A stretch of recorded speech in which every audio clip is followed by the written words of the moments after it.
Hey everybody, good morning or afternoon, depending on where you may be. I'm Matt. Thank you so much for responding to my emails and joining us today. And I just want to make sure you guys can hear me fine. So please just make a little note in your questions part of your control panel there. And then we'll get started here as soon as I see that you guys can hear me all right.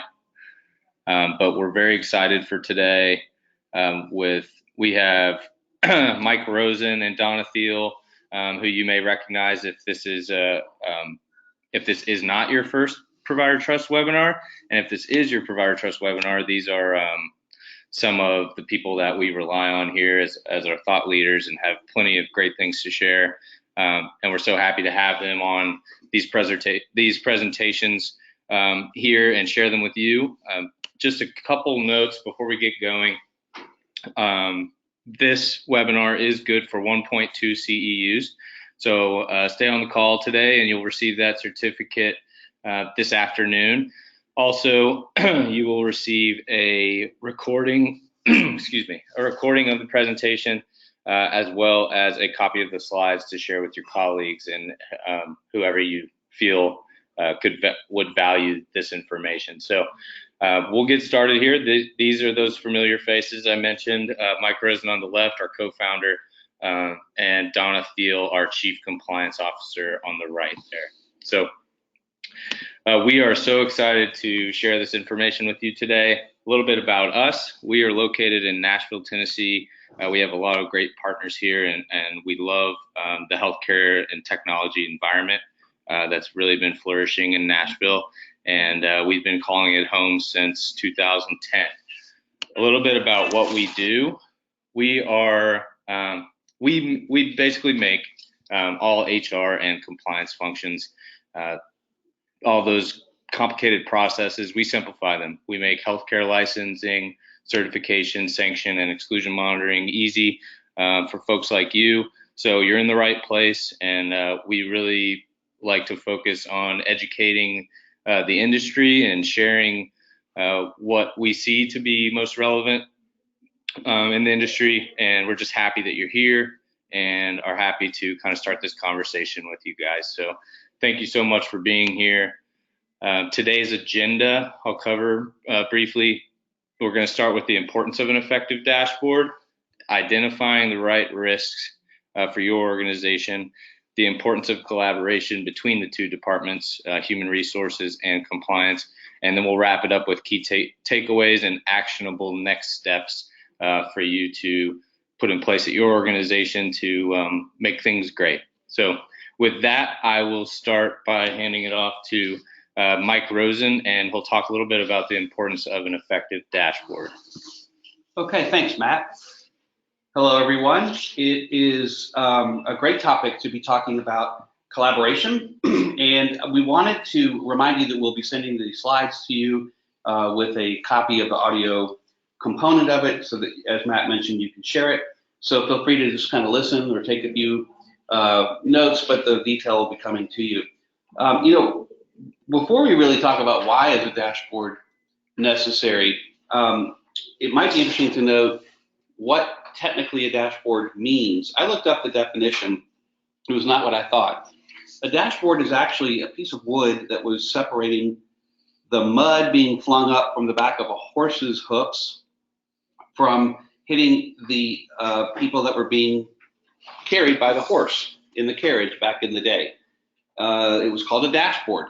And it's kind of interesting to think that what has evolved in how we in healthcare compliance and HR look at a dashboard today quite differently than that in before the invention of the automobile.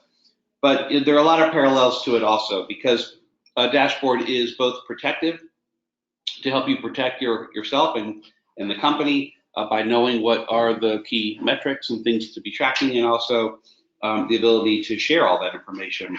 So a dashboard, obviously takes on many forms depending on your organization. We're going to have some poll questions to kind of give you a feel for who else is on this webinar today and what they're facing in their organization. I bet there are across the board different gamuts of dashboards, from none to very very elaborate ones, and maybe people were willing to share some of those comments later.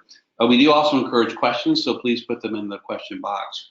But a dashboard is proof that you have a process and that you're able to use it to communicate, workflows, processes, data, and information that allows you to run your organization in an efficient manner, in a compliant manner, and in a manner that's really collaborative across the board.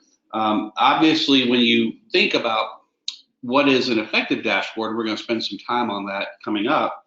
It's all about the visualization of data.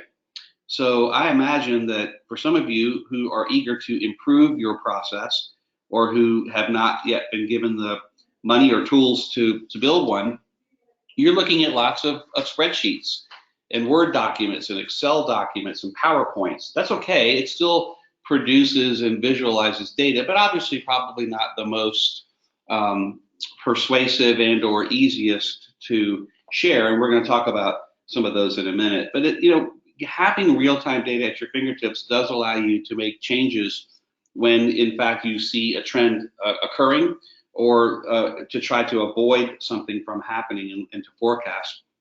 But you have to know what is and what are the right metrics to track. Otherwise, there's just words and knobs on a dashboard, if you will.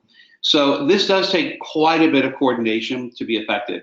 And for those of you who are lucky enough to work in an organization where both HR and compliance in particular, not exclusively, or exclusive of others, but in particular those two areas, you probably have seen the benefits of that and how that's helped you as an organization to grow better and more compliant. For those of you that don't, and or you are both of those people all in one, we're going to give you some tools and some tips here to help make that better. So streamlining this is really important to have the dashboard be effective. And what goes into making a great dashboard? Well, design, right? But that really can come in many different forms and can look different to different organizations. The ability and functionality of it being fluid and able to be simple, yet to provide real-time key data is going to make it a great dashboard. You have to be able to, before having the dashboard display what it is you want it to tell you, you have to have good definition of what are the company goals, what are the areas in which the top priorities, your company goals, whatever it is, your metrics, key performance indicators, etc., that you're being held to and you want the organization as a whole to be held to. Those are sort of the driving forces here when building a configuration to do that and to update it on a regular basis. Now, we're talking about taking data in many different forms that come from many different places that tell a story, that talk about a workflow and process. And that can, on its face, seem very onerous and very hard to, how do I narrow this down? And I think Donna's going to spend quite a bit of time in her sessions talking about ways that you can do that. Automating this rather than creating a manual task is everyone's goal and hope that it allows you to stay current and not have to do either human error in running a report or failing to run a report where you might have seen something which would have been nice to know. And so we know that these are personalized based on each of yours, but we're going to give you some overall best practices. But we'd like to start with a poll question. Does your HR and compliance departments, or do your departments have a shared dashboard or process to share information? Let's start with the very basic. Is that something that's happening, right, in a good way in your organization, or maybe you can improve upon? Again, there's a poll. You'll just click yes, no, or even if you're not sure, that's fine. That would be great. And Matt, why don't we go ahead and good participation. Well, we got over 200 people on this webinar. 60% do not have collaboration or at least shared information, and that's room for improvement. I know that that may frustrate you. It's probably not the desired state, but maybe we can give you some tips and tools on how to advocate for that, because there are real benefits that immediately jump out. the way that when we put this webinar together, I had suggested, and I think I finally convinced my team that this was a visual that made sense. But can you imagine flying a commercial jetliner without a dashboard? I mean, look at the functionality and the tools and all of the radar and equipment, altitude, speed, fuel, all the things that both a pilot and a co-pilot, in this case, if you will, HR and compliance working together in a plane that's a pilot co-pilot. If they didn't have that, you didn't have instruments, you can't fly safely an airplane. You shouldn't be flying an airplane safely. Now, when you do have effective and a dashboard, if you will, this to me looks complex. I can't fly a plane, but I'm sure for a pilot, this is summarizing very simply for them and dual duplicating it for each, one system goes down for failure purposes, what's going on inside and outside the airplane, which is crucial, key. If you didn't have this, you can't fly a plane at all. And an instrument-rated pilot will tell you, it could be cloudy, it could be dark, and I can still fly it if I can just look at my dashboard. So I think it is really relevant because there is shared responsibility among HR and compliance or among the two pilots. There are common goals, right? Get the plane up safely, get the plane back down safely, and avoid turbulence along the way. These are shared common goals, and there's risks that have to be communicated through dashboards all throughout the flight. So maybe a good analogy for us is, are you flying blind not having these dashboards at your disposal? Now, all of what we just said really only works effectively if you have buy-in from the top. So you can want it, you can desire it, you can wish for it, but if somebody in the C-suite, yourself and or colleagues, isn't able to effectively communicate, advocate, and ask for, and then demonstrate why this makes a difference, it's not going to be the most effective for the company and make your job harder. So I like to then further our analogy by saying the air traffic control is your executive team, whether that's your CEO, C-suite team, whether that's the board of directors that you also report to. Think of them as the air traffic control tower. They're not on site, they're nearby. They're providing oversight. Their job is to balance many balls in the air, and not just your flight, but others, or if you will, not just HR and compliance data, but also operational and finance metrics and other revenue cycle. And there's a responsibility. There's a legal responsibility for the tower to communicate, stay in control, and if, God forbid, there's a crisis, be informed to be able to provide the best that they can for all of the planes that are in the air or the departments in your organization. And so how do you fit into that, and how are you communicating with them? Are you communicating with them? This is a chance for you to say, hey, it's really not doing you justice, C-suite team or board of directors, if we as compliance do not have a seat at the table. We don't have a 10-minute, 15-minute presentation that is bringing to you the risks of the organization, both HR risks, compliance risks, IT risks, whatever they may be. That's sort of your duty. We know you want to do it, but can you get buy-in from the C-suite? If you can, much easier to get the dollars you need and the programming time, et cetera. Here's an old cartoon that I always like to incorporate. I feel like more and more I'm beginning to look like this guy, but what do you do with all this data, right? Like, there's tons and terabytes of data that's out there. We look at our phones and social media, but how much of it's really useful, right? The majority, by far, 99+%, is probably useless information. Now, that does not mean that it is of no value to have or to track certain things, but if you can pick the right metrics and the right dials on the dashboard that drive the organization, whether they be HR, compliance, operational, and that's what you see that drives the big picture, then the detail can be behind all of this. So it's finding that useful information, that 5% in this cartoon, and I would argue it's probably 1% of what you see coming across your desk, that is so important. And Donna's going to spend quite a bit of time talking about this, but really when it comes to data and what data, which data, as long as it helps tell your story. Now, interesting, we're talking about this today when there is congressional testimony going on right now with up in DC, and they're telling a story, and it's either a story of a story, it's somebody's version of a story, or it's the truth. Whatever it is, they're telling a story, they're painting a picture, and Congress is trying to figure out what to do with that. No different than what you're trying to do when providing data, telling a story. If the data does not tell a story, it is of no use. It's data, but it's not really useful.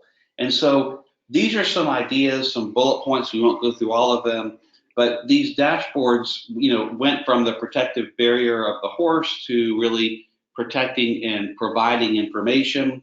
You can't function without it.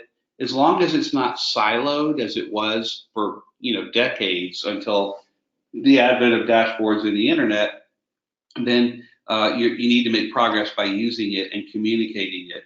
But picking the right data, not just the shiny one. And also, let me say, I think Donna and I would both advocate the job that you have in providing a dashboard that's useful is not to make you look good.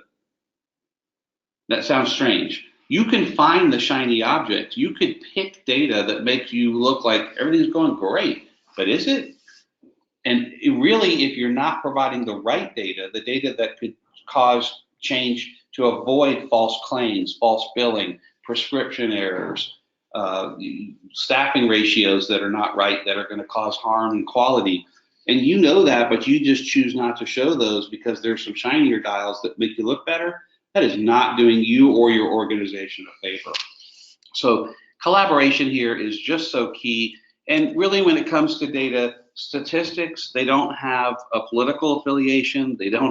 They're not male or female. They are just static statistics. They don't lie. They don't have a hidden agenda. They're designed to tell you what's happening and for you to make an educated decision or action as a result of it. It's going to show the good and the bad, and it's going to allow you to identify and correct behaviors. You look at any of the documents and you listen to any of the OIG speakers, they know, and CMS included, they know healthcare's hard. They know people make mistakes, and they're willing to give you some leeway as long as you pivot and make a change to it, which is what this dashboard is designed to help bring forward. So Donna, why don't you pick up and talk about identifying what those right risks are to put in that dashboard?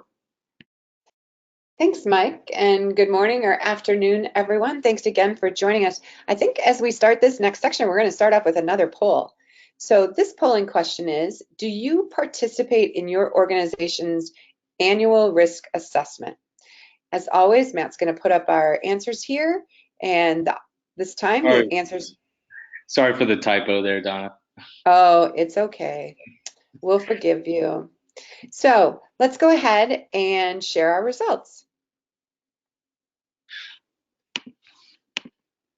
All right. So it looks like from this group, 3/4 of you, 73% of you, do participate in some part of your organization's annual risk assessment. And then 20% aren't, and 6% aren't really sure what the annual risk assessment process is. So all good. So Matt, let's start talking about some of these risks. So you might say, hey, wait a minute, I thought we were talking about dashboards and information. Well, I think it's important to share how my view of dashboards and metrics and risks kind of all come together. So the way I look at it is you start with risks, right? Risks turn into areas of focus for the organization or for you as a department. Then those focus areas turn into metrics, right? So we've decided that these are our high priority areas that we want to look into. So we're going to create some metrics. Then those metrics move into our dashboard, which then ultimately produces something that hopefully, as Mike was sharing, can tell a story, can really help us drive our business. So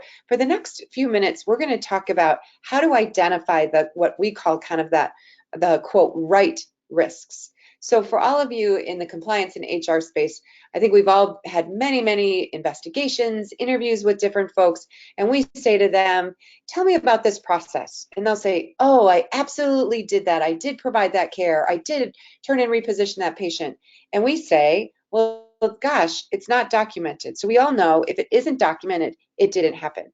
Same with risks or metrics, right? If it isn't tracked, you can't identify the areas for improvement or the opportunities to understand where you might have additional risks. And we also feel that if outcomes aren't communicated, you don't know where to focus those resources or how to focus on remediation. So as a result, if you don't monitor the right metrics, I would wonder, are we really just burying our head in the sand? Mike just talked about those shiny metrics, the things that make us look good. So really making sure that we're looking at the right areas. And then the last one, how will you defend knew or should have known? I think when you're looking at metrics and you're looking at risks, that's really what I would consider a proactive process, right? So if ever someone comes back at you and says, you should have known that this was an area of concern, by looking at all your risks and creating these dashboards, you'll have a way to show, well, gosh, those weren't our highest risk areas at that point in time. We focused on them, we found those areas, and we're working through some process improvement. So what are some of those roadblocks in finding the right risks? Mike mentioned earlier that throughout time, we're kind of tearing down those silos, but siloed departments or acting in a vacuum is definitely a problem. Earlier in the polling, we saw that not all HR and compliance professionals or groups or teams are really sharing metrics across the aisle, if you will. So we know we still have a challenge with siloed information. We have limited collaboration at times. Some people are pretty close to the vest, if you will, with their information or their metrics, right? They don't want to necessarily let someone else look into or look at their data. Maybe there's multiple departments looking at the same information. I can tell you from my past experience that happened all the time. And we have that on another slide in a little bit where we will, talk about that in a little bit more detail. And then lack of coordinated corrective actions, right? If we're not all on the same page, that's a big roadblock. So the next question obviously would be, so how do I identify the right risks? And you could change these questions into statements as you're thinking about a to-do list, but you might start by just trying to figure out, how am I going to prioritize? So asking yourself if you have any strategic planning meetings, right? Are you really listening and participating and hearing risks from all the leadership in all the areas in your organization? We talked about a risk assessment on an annual basis. The previous polling question asked if you participate in that. So this is an opportunity for you to decide. So how are we gathering risks in our organization? If we're not doing an annual risk assessment, what else do I need to do to find these risk areas? Does your compliance committee have input in identifying risks? Do they have input into scoring them or better understanding them? Do you have cross-organizational, cross-departmental insight? Again, kind of that strategic meeting conversation. And then, do you have a standardized method to prioritize the risks? Again, this is an area that we would have a whole webinar to talk about, but important for us to really prioritize. We can't manage all the risks, right? Let's go on to talk about some other ways to find areas to prioritize. What about regulatory changes that are coming down the pipe?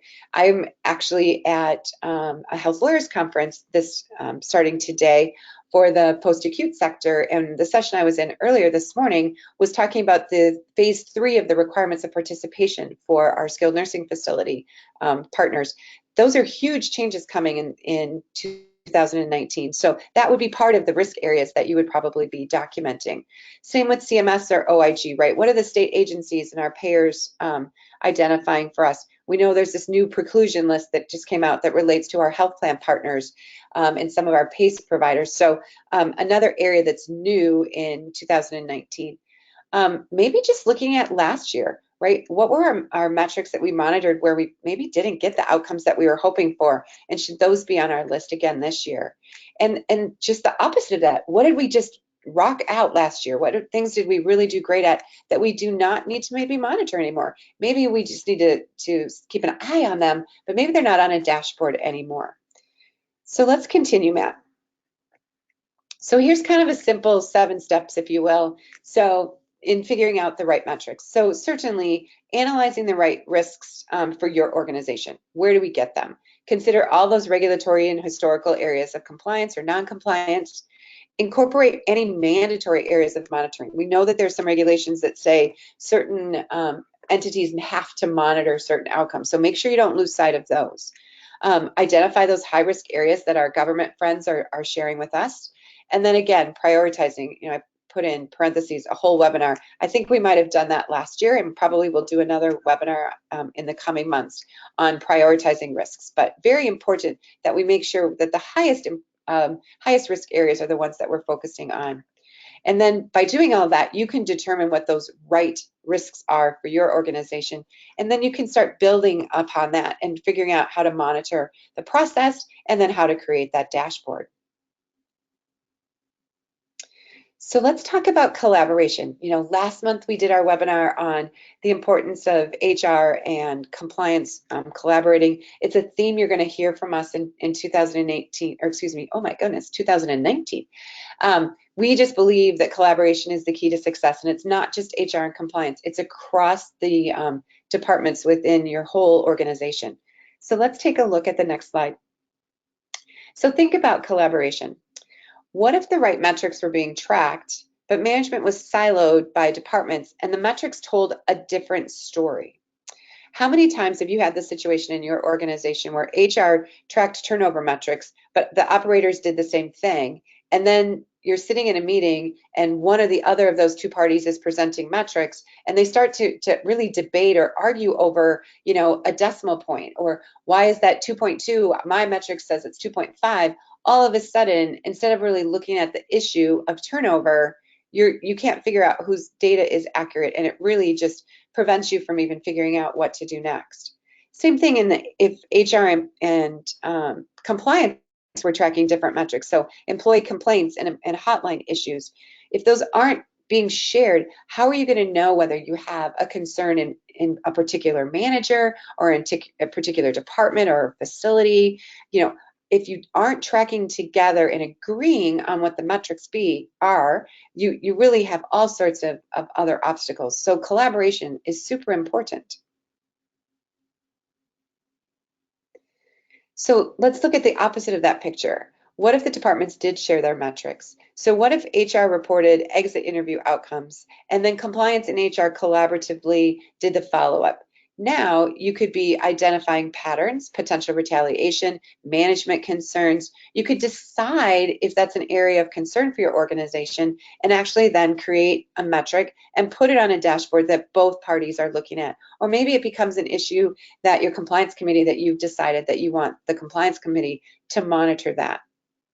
Same thing with compliance managing the hotline, but HR and compliance investigating and resolving the calls. I think we all would agree that a majority of the calls that come into the compliance hotline tend to be HR based as opposed to maybe a false claim or a billing issue. So important, again, that HR and compliance are really collaborating on resolving that and then looking at those metrics that are coming out of this collaboration to make sure we understand the accurate or true picture of risk related to our employees and the calls that they're sharing or calling into our hotline. So here's kind of two sides: collaboration, communication, and action, right? So with collaboration, risks are identified throughout your organization. Regulatory changes are being monitored by subject matter experts, probably throughout your organization. We're tracking policy changes, and we're sharing information across the department. So what does that help us do? Well, that helps us communicate those regulatory changes.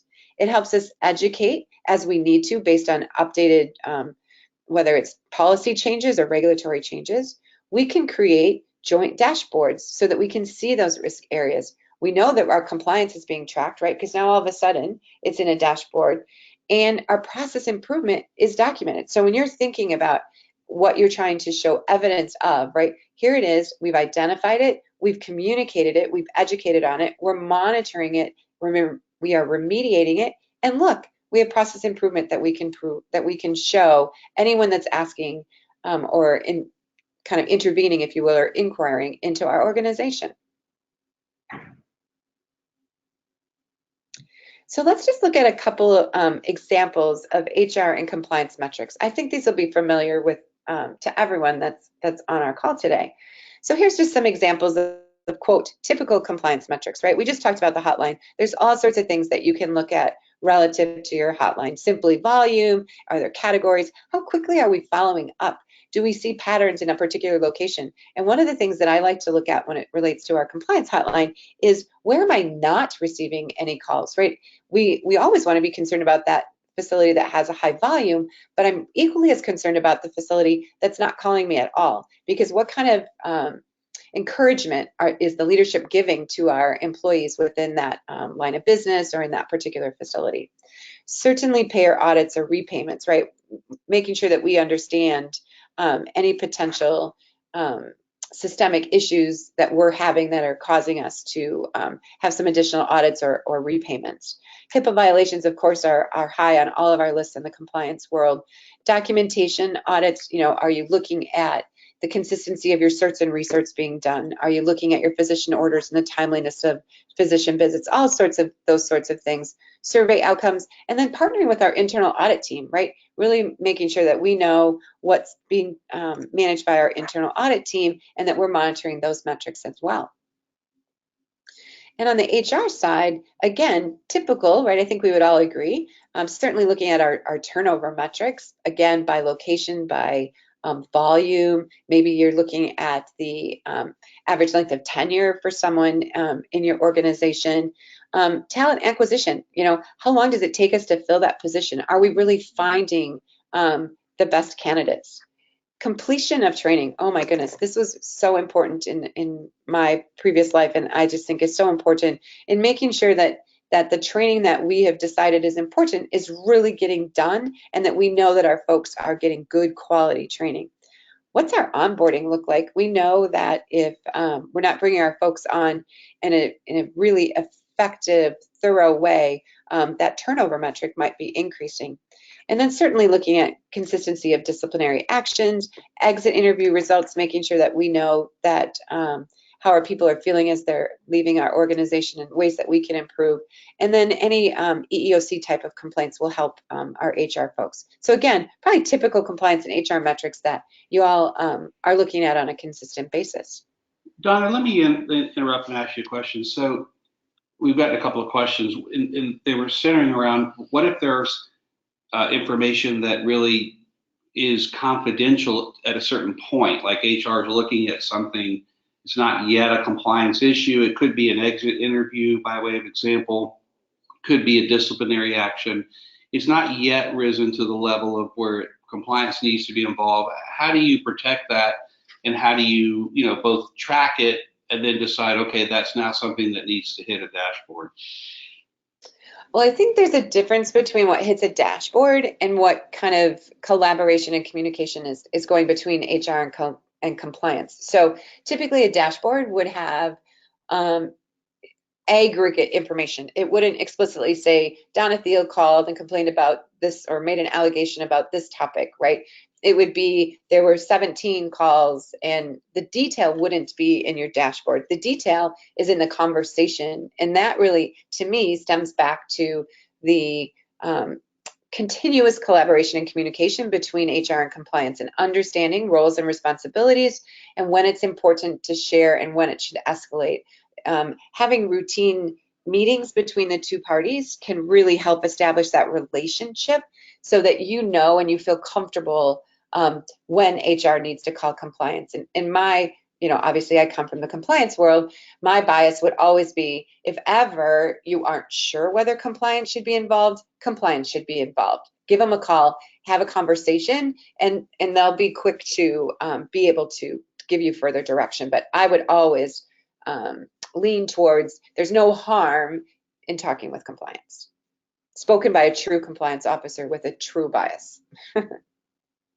Perfect, thank you. All right, Matt, let's go to the next slide. So here's just some things where I think HR and compliance can obviously share. Monitoring, if you will. So training, right? We just talked about the importance of training. So looking at the completion rates of the training.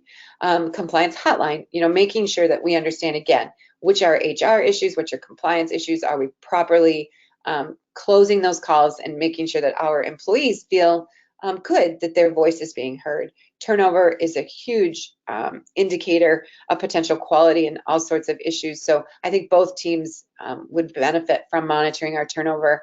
Again, employee discipline, we know from the compliance perspective, having consistent disciplinary action and remediation is very important. So being able to figure out a way to look at some of those metrics. And then license monitoring and exclusion monitoring and sanction monitoring, all of those come together when it comes to HR. They want to make sure that they have the right people caring for the right patients. Compliance wants to do the same thing. And then compliance has that extra responsibility of, if we do have an issue, they have the obligation to finish up the investigation and do any potential reporting or coordinate any paybacks or sorts of thing that might happen. So I think these are just some probably pretty obvious, I guess, metrics that HR and compliance could really collaborate on and share. And if you're not currently, don't have a process in place, you don't have to necessarily have a dashboard, right? You could just use this information to start a conversation and start looking at how to eventually create those metrics. So what could a dashboard look like? So our next polling question relates to that. Which aspect of a visual dashboard do you value the most? And our options are, it says select one or more. So I guess that means it's a multiple choice.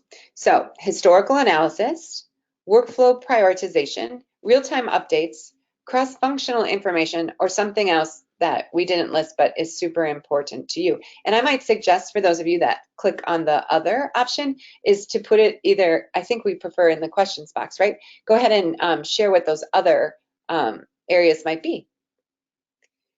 All right, let's go ahead and close that out, Matt. All right, lots of great information. So 55% of you really appreciate the historical analysis. Workflow prioritization, almost another 50% of us. Real-time updates is the greatest one. I think we all recognize the value, or really appreciate the value of getting that information in more a real-time way. Cross-functional information, thank you for saying that. That, of course, in my mind is one of the most important pieces. And then those other, let me see if anybody put anything in the other. I can't see anything, but if you, Matt or Mike, if you see anything in there, feel free to share that as we go through this next section. Yeah, there's nothing yet, but we would encourage you to put that in, and we'd be happy to share.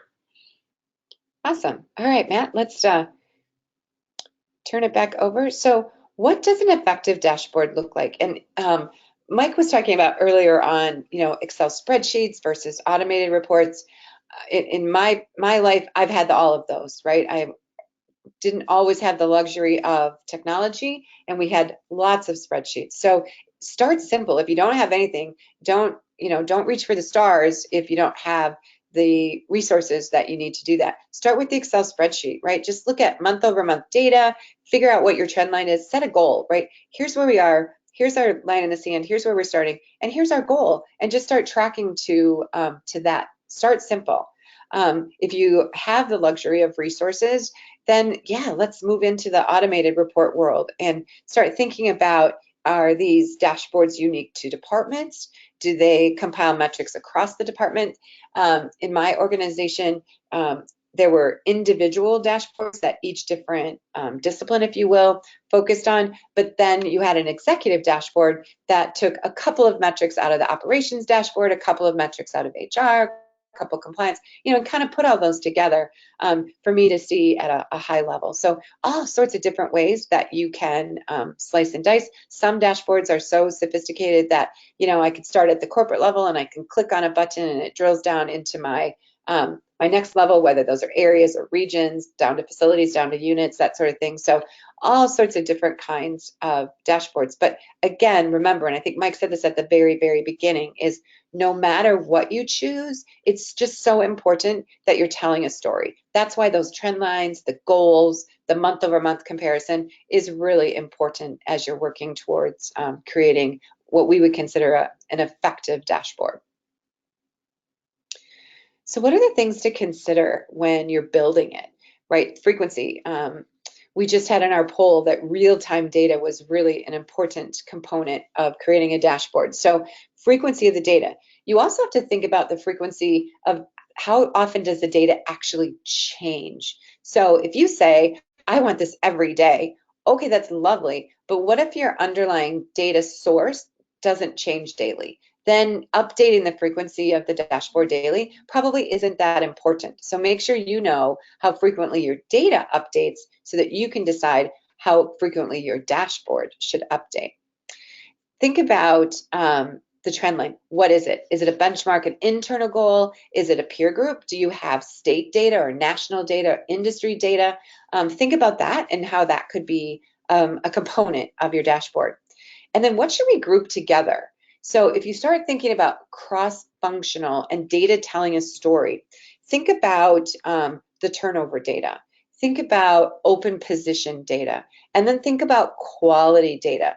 What if you had a dashboard that showed you the turnover rate, the percentage of open positions, along with the number of falls, or the number of skin issues in your facility, or maybe simply the number of patient incidents? All of a sudden, my guess is that you could see a very interesting correlation between high turnover or large volume of open positions and an increase in negative outcomes for your patients or your quality of care. So really think about what story you could tell if you started to group different data elements, cross-functional data elements, together. And then again, how many dashboards, right? There's no right answer to any of these. We're just trying to think and help you think about how to really bring it all together and tell the best story. So again, compliance could have its own dashboard, finance, staffing, quality, HR. There's just all sorts of dashboards that are out there, but think about how and how many that you want to have. So before we wrap up, I think Mike's going to just share a little bit about compliance metrics. And as we say, they aren't just for compliance anymore. Sure. So we thought by kind of outlining some of the, or summarizing some of the things we've outlined before in this webinar, that it would show you, obviously you can't put all of these dashboards into, or all of these metrics into one dashboard. It would be too busy, be hard to fly the airplane if it were, coming at you in that regard. But if you do consider some of the things Donna has said from an operating standpoint and a compliance officer oversight are really important, it is very helpful to see trends and that come from different areas. So don't forget finance and revenue cycle. They have just an important role you have a role in oversight, making sure that there's not false billing. If you've got overpayments are being made, and you don't want to have it where it's thrown upon you after 60 days, for example, for an overpayment because it wasn't being tracked, and all of a sudden somebody's coming down to compliance saying what happened. Even your third-party relationships, you've got conflicts of interest, you've got BAAs, you have to get, if they're handling PHI, you have vetting that you have to do. All of these things are existing in different silos within your organization, and in some capacity have a compliance bend. Now, we all know that most organizations or some organizations view compliance as the cop, the people that are lifting up the rock and seeing what's underneath it, and people are scurrying. That's not the current way of viewing compliance, as we well know. But I think compliance has the right and has a responsibility, if you will, to know some of the things that are listed here across the organization, even if they're not on your dashboard, but should be in your purview. So that's the purpose of this slide. We promised you some key takeaways and next steps. Metrics are only numbers, right? And if they can't tell a story that helps you be a better governing organization, then they really are just numbers, and they're not effective. So the numbers exist, how and the ability for them to tell a story and to give you that blinking light if you're the co-pilot that you've got an engine flame out or you've got low fuel or whatever the case may be, then they're just not helpful. So Making sure that you can tell the story. And when we say tell the story, not making up one that makes you look good, but does it tell a story of governance across the organization? Having a dashboard makes that easier, but as Donna said, you may not be lucky enough to have an organization that's invested in one. You still have the data, you still have the information. It's just not going to be all in one place, and you're going to have to be a little bit more creative in looking at it. Sharing and communicating and collaborating, please, if you have garnered nothing else from what we're saying, at least among HR and compliance, it is at the minimum where it should start. And then if your organization embraces, and as they see the value of that, bring in and get involved and know what's happening in revenue cycle, in other areas of the organization. But at a minimum, HR and compliance have just got to collaborate to avoid fines and penalties and embarrassment, and to be the organization that you want your company to have its brand and reputation. So getting started, you need to update your processes, as Donna mentioned, by starting and capturing your risk. If you have not participated, if you are unfamiliar or have not taken the opportunity to read the risk assessment, please do that first. That is number one. You need to be aware of what the organization has identified, what the goals of that organization are for 2019. It's still early enough to know, or not too late to find out if you don't know, and what you might have to do, capture or track to stay in sync. Facilitating open communication and collaboration, again, clearly and minimally between HR and compliance is really a must to do this right.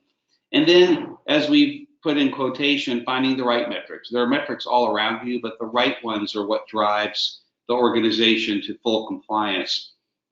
Allowing this dashboard to tell the story and find something that you can react or feel comfortable you're doing correct by looking at the dashboard on an ongoing basis. Sharing them outside your two departments, HR and compliance, would really be great, and an opportunity for you to prove an additional value of your department, your organization, and why you are a valued member of the team. If you have to beg and plead to get on that compliance committee, or have the compliance committee summarize and submit it up to executive management, and certainly the board. And then don't ever hesitate to reevaluate throughout the year. As Donna mentioned, there's a new CMS preclusion list. There's participation requirements that are going to change next year. Things happen, regulations occur, fines and penalties are, the OIG is going after the opioid epidemic. Things change in healthcare so often that if you're still working off of an old, off the shelf and not revisited plan, risk assessment and/or metrics, you're really at a disservice in your organization. So we think there's 4 quick things to summarize. Get the right risks and metrics in. They may be hard to find, they may be hidden in other areas, but do the hard work, define what they are, make sure they're telling the story, share and communicate them, and then, if necessary, react and pivot. That's what the regulators are hoping will happen with an effective dashboard and governance. Great, thanks so much, Mike, and thank you, Donna. We'll open it up for one question, or for some questions. I think we have one so far, but just want to give you guys some time here at the end to offer some questions, and we'd be happy to respond. The one that came in here is from David. It says, do risks and therefore dashboard metrics change if you are under a CIA? Mike, do you know the answer to that? Donna actually has the most experience having worked at an organization under one. Donna, would you say that, the whole game changes if regardless of whether you had a dashboard before, what is now going to be required to report up to the OIG under a CIA? So certainly the game changes without a doubt, but I would say there are new metrics that you have to monitor. Now you have additional CIA compliance. Of corporate integrity agreement items that you have to be monitoring to make sure that you're staying in compliance with all of those. I think it depends. Does it completely change everything? Depends on the quality of the information and the oversight of metrics that you had in the past. I think it definitely gives you more emphasis on those metrics. And if you're a compliance officer or a compliance department that maybe didn't have the light shining on you as much as you felt you needed it to be, after the corporate integrity agreement, I can tell you that definitely the whole company recognizes the value of monitoring those metrics and the value of compliance. So it does change, and it does definitely add to the volume of information that you need to monitor or track on an ongoing basis, for sure. Great, thank you, Donna. It looks like that is our only question for today. So I'll just finish up here with you guys. We love being an educational resource for you all. Once again, we will share this slideshow with you as well as a recording and your CEU certificate this afternoon. This slideshow is clickable, so you'll be able to click any of these. I also want to quickly run over some of our upcoming webinars. They mentioned the CMS preclusion list. I'm sure you guys have heard of it.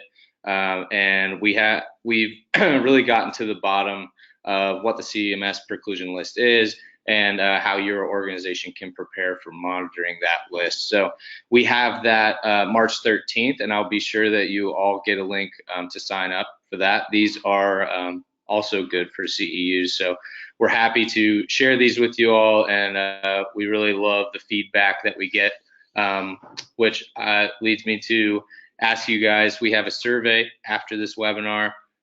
It's really short, and we get a lot of value in your feedback, and want to make sure that since you all are spending an hour with us, your lunch hour, we greatly appreciate that and want to make sure that we give you guys the kind of stuff that you want and want to learn about. So thank you so much for being with us today. Please follow up directly with me if you have any further questions, and I'll make sure that Mike and Donna get those and we can get back to you as soon as possible. But with that, I just want to say thanks, Mike and Donna, for being here today and presenting, and thank you all for joining. And I hope you have a great rest of the week. Please be on the lookout for that email this afternoon. All right. Thanks, guys. Thank you. Thanks, everyone.